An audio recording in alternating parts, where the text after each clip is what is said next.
une légitimité sur le terrain. D'ailleurs, l'appareil photo, c'était l'outil scientifique de l'ethnographe. C'est un biologiste à un microscope, un ethnologue avait son appareil photo. Donc quelque part, quand on vient avec une caméra, on justifie d'une action. On n'est plus un touriste, on n'est pas un étranger, on est quelqu'un qui est en train de rendre compte de quelque chose. Et quand on s'est retrouvé avec Oriane, ma monteuse, quand on s'est retrouvé avec cette matière, on s'est vraiment aperçu qu'on tenait quelque chose qui était vraiment différent. Le documentaire, c'est se laisser surprendre par finalement des choses qu'on ne prévoit pas. C'est passer le volant à quelqu'un et de dire bon, c'est toi qui conduis, et moi je suis un petit peu là, et puis je vais essayer un petit peu de comprendre ta trajectoire. Et donc du coup, voilà, j'avais un savoir qui était sportif, j'avais un savoir qui était un peu annexe à ce qui découlait du sportif, et tout d'un coup, par la caméra, je pouvais avoir un environnement beaucoup plus détaillé et extrêmement intriguant. Et donc, sur cette matière-là, on commençait à se poser des questions de films qui nous plaisaient, sur lesquels pour se dire, bon, on ne sait pas exactement où on va, on ne sait pas quel film on va faire, mais déterminons quand même quelques éléments.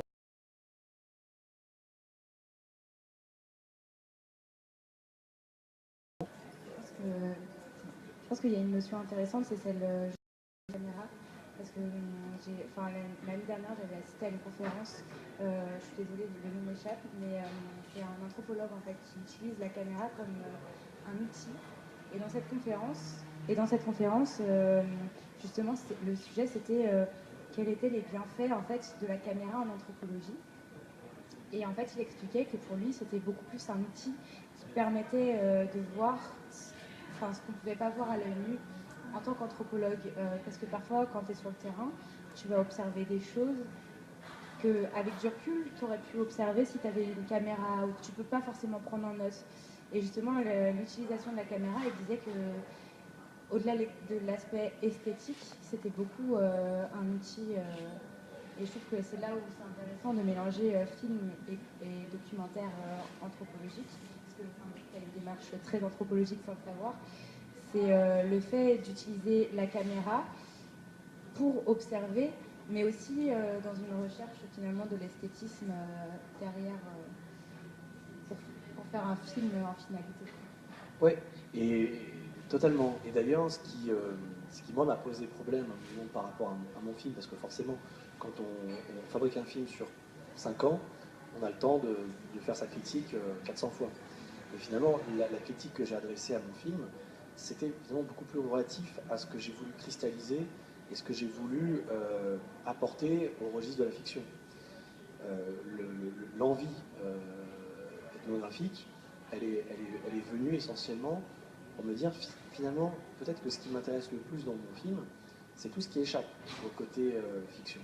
C'est-à-dire qu'à un moment, on a un regard de fiction parce qu'on vient de là, donc on ne peut pas s'empêcher à un moment de redonner une trajectoire fictionnalisée, mais en soi, ce qui m'a peut-être le plus interpellé, c'était cette matière qui était de saisir une culture.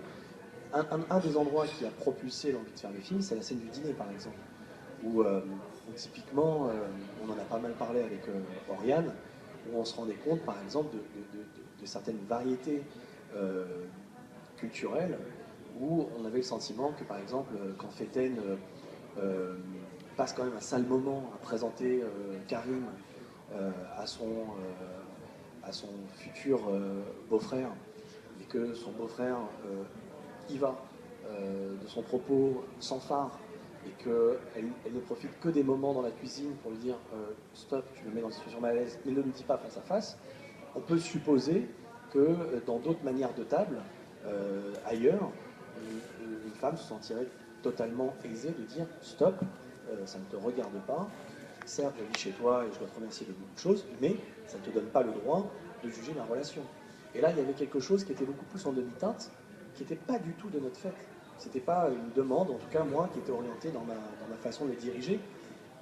J'ai dirigé sur un objectif à atteindre dans la conversation en faisant en sorte que ce soit le plus naturel possible, mais en acceptant également qu'ils restent fidèles à ce qu'ils sont et qu'ils gardent leur manière de table, que je leur impose pas, moi, des manières de table. Et donc, en réalité, cette matière, quand on la déroche, donc je rejoins ce que tu dis, c'est-à-dire qu'elle nous a interpellés parce qu'on s'est dit, tiens, c'est marrant, on a le temps de revenir dessus, on a le temps de revoir cette image, on a le temps de la réinterpréter, elle ne nous échappe pas, elle nous revient et elle nous réimpacte. Et justement, l'usage de l'appareil photo ou de la caméra permet ce regard de se redessiner, cette compréhension de se rétablir. De voir une nouvelle distance avec les choses un peu aussi. Oui, mais je dirais une distance qui est multidirectionnelle. Et justement, alors, pour ton film, tu as tourné avec des acteurs non professionnels. Comment ils ont réagi face à la caméra? Comment tu as immiscé cet objet? Est-ce que tu l'as fait progressivement? Est-ce que c'était très naturel? Est-ce qu'ils ont eu d'abord eu peur? Est-ce qu'ils l'ont accepté facilement? Il y a des mots qu'on a bannis. Le mot film, le mot cinéma, le mot répétition.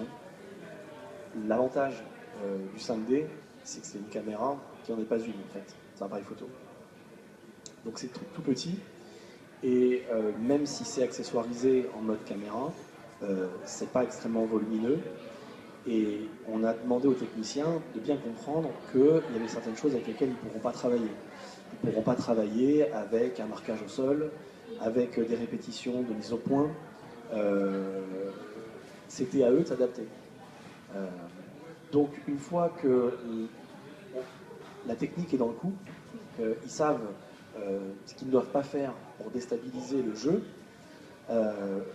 on met en place un climat qui devient propice à laisser les gens investir la scène sans les contrarier une technicité qui est propre aux comédiens, qui savent se dépatouiller avec un chef-op qui va leur dire décale-toi un petit peu, mets-moi un peu plus de profil, avance un peu plus ton buste pour être dans le coin.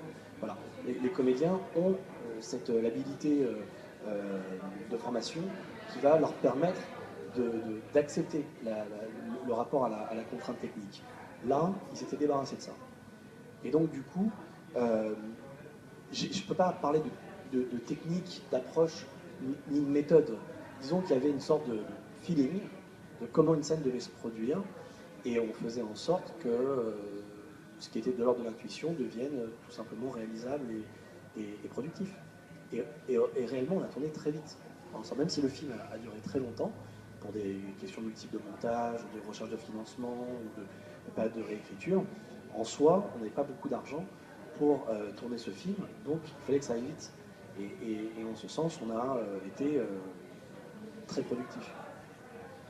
C'est vrai que tu racontais hier pendant le débat qu'avec la caméra, on a beaucoup plus facilement accès à l'autre en fait. Tu parlais même d'un passeport, de la caméra comme d'un passeport, c'est-à-dire est-ce que je peux te suivre sans caméra? Non, avec une caméra, oui, c'est une porte d'accès. Oui, mais un peu des choses comme ça. Et c'est amusant parce qu'il y a un autre réalisateur qui a une approche aussi très documentaire qui s'appelle Jean-François Lesage.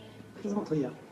Oui, que tu rencontré hier, et qui réalisait Un amour d'été, et qui avait aussi ce rapport-là aux choses. Il a filmé dans un parc à Montréal, il a suivi des jeunes gens, il racontait que